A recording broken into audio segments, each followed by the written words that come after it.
Okay, so the last part of this is, like we said the last time, we need to be able to get actual data out of this in a format that Python can understand. So what we're going to do is add a function to the helper called return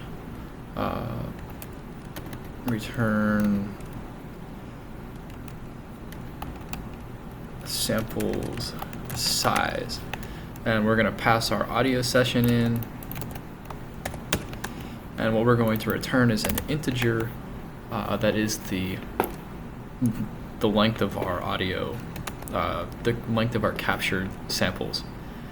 So I move this up here, I move this to here.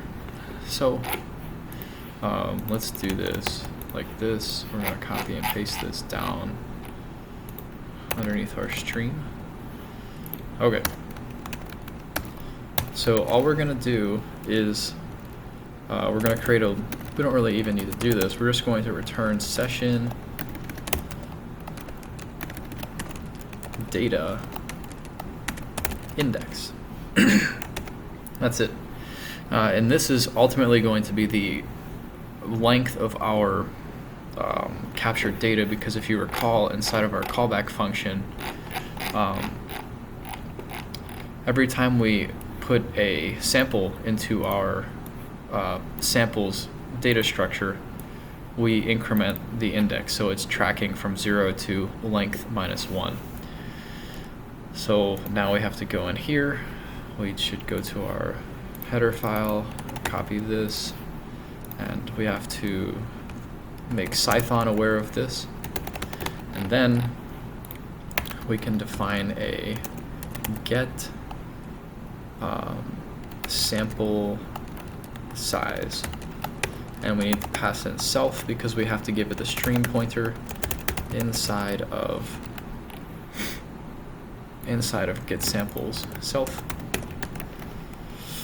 We're going to call, we're going to create a variable size. We're going to set that equal to return samples size self dot session underscore pointer. Then let's print finished this. Okay, so let's compile this into the shared object file.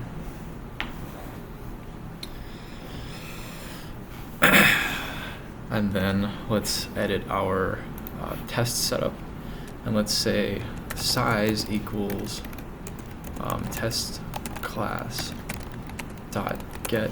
One thing I should do actually is be consistent with our naming convention.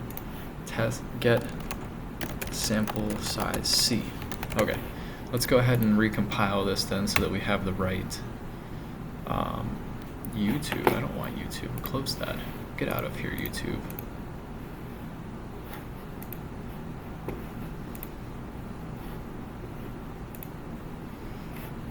Verify I'm human. I don't even need this. Get away. Okay, so that compiled. You see our .so. So this is going to stream, and then we'll see if it executes the remaining code after. Alright, so now what we need to do is print size. We can even do a printf, print format string size equals size, like this. Okay, let's go ahead and run this. Alright, there we go. We're sampling our audio. And size equals none. Uh-oh. So let's figure out what we did wrong. I think I need the cdef int size, and then I need to return size. I think that's what I did wrong.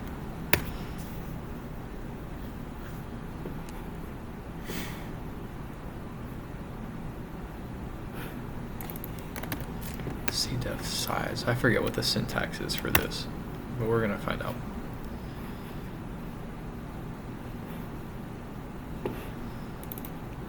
Maybe I just need to Oh, it might be a cdef, like a, I might need to do this. Cdef in size, return size. I'll figure the syntax out in a second.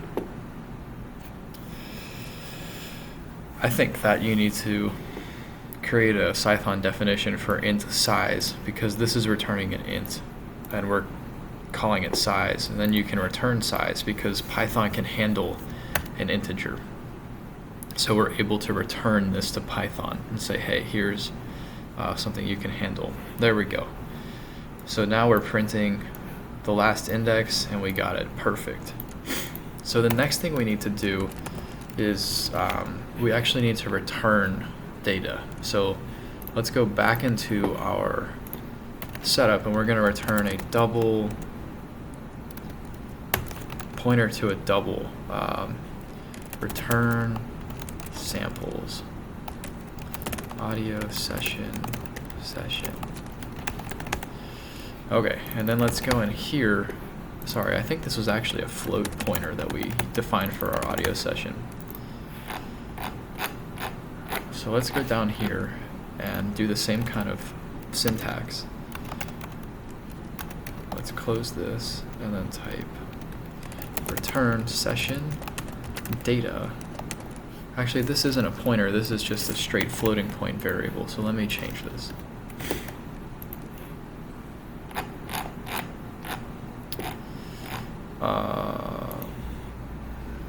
Data samples. Now I don't know if this is right or not, so we're gonna have to find out. We're gonna have to see. I think this should be the samples themselves. So let's go ahead and compile this and see what we get out of this.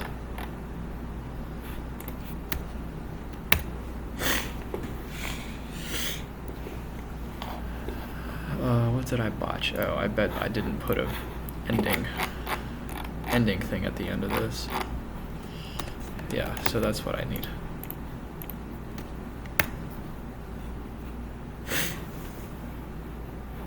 And return samples. What did I do?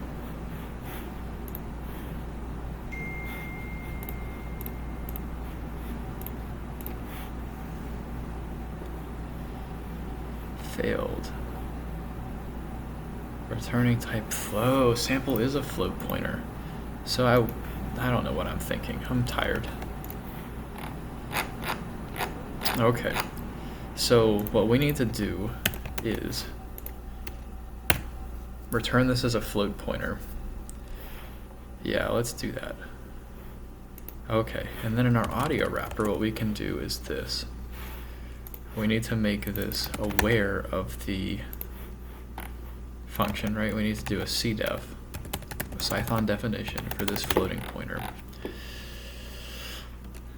Okay, now we need to do get samples c, pass it itself. Then let's print inside of get samples self. Then let's do a finishing print for finished get samples self. So let's do this. Now we need to cdef float pointer array equals returned samples with our self.session pointer. Okay, then let's compile just this part. Make sure we didn't make any errors. It looks good so far. Okay. Now what we need to do is cdef list equals array array at I for I in range. Let's do this. Now we can pass in our size. And we can return this list. Let's see if that syntax is right.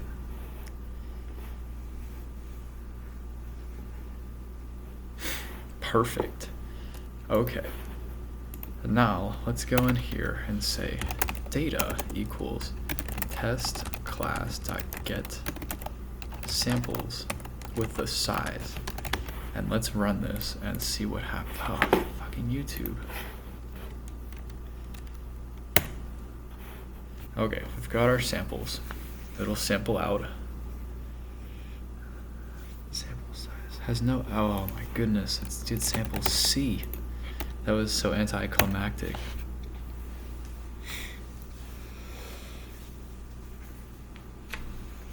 Amazing. Now, what we're going to do is to verify this, we're going to do for sample I in data. I guess we should say,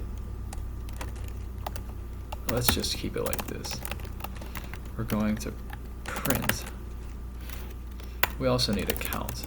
Count equals 0. Let's do a format string. Sample. Let's give it a space. Sample data at count equals sample I count plus equal 1. Let's see, I don't know if you can actually use that syntax in Python.